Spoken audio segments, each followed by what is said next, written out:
मराठीच्या मुद्द्यावरून मीरा रोडमध्ये निघालेल्या मोर्चात मनसे आणि ठाकरेंच्या शिवसेनेची एकजूट।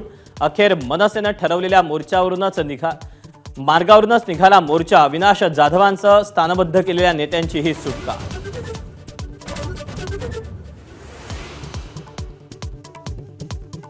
मोर्चात सहभागी होण्यासाठी गेलेल्या मंत्री सरनाईकांना हुसकावून लावलं।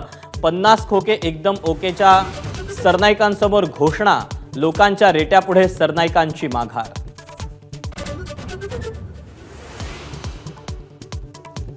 मीरा रोड मोर्चावरून सत्ताधारी शिवसेनेतच एकवाक्यतेचा अभाव। मार्गावरून वाद असल्याचा योगेश कदमांचा दावा, तर सरनाईकांची पोलिसांवर आगपाखड।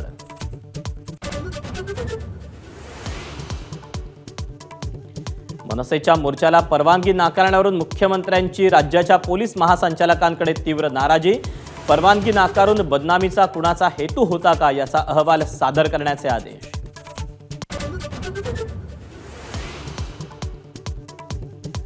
भाजप खासदार निशिकांत दुबेंचा पुन्हा एकदा ठाकरे बंधूंवर निशाणा।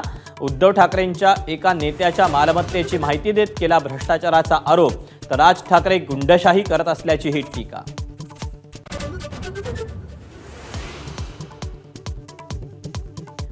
विरोधी पक्षातील आमदारांचं सरन्यायाधीशांना निवेदन। विरोधी पक्षनेते पदाबाबत मागितली दाद। सरकार लोकशाहीची पायमल्ली करत असल्याचा विरोधकांचा आरोप।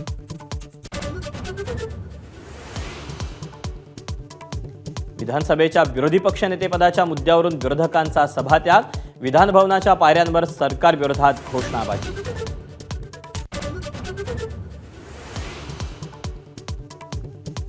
सरन्यायाधीश भूषण गवई यांचा विधिमंडळात सत्कार। मुख्यमंत्री फडणवीस यांच्याकडून गवईंबाबत गौरवोद्गार।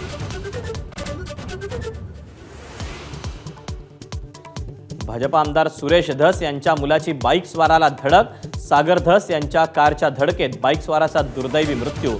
सुपा पोलीस ठाण्यात गुन्हा दाखल।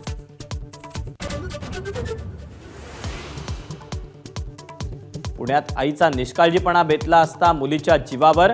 लहान मुलीला घरात ठेवून आई बाहेर गेल्यावर मुलगी सज्जावर उतरली। अग्निशमन दल कर्मचाऱ्याच्या प्रसंगावधानामुळे मुलगी बचावली।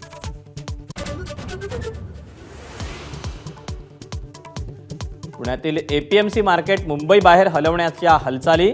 महापालिकेने एपीएमसी प्रशासनाकडे अहवाल मागवला। रहदारीला होणाऱ्या अडथळ्यामुळे नवी मुंबई महापालिकेचा विचार।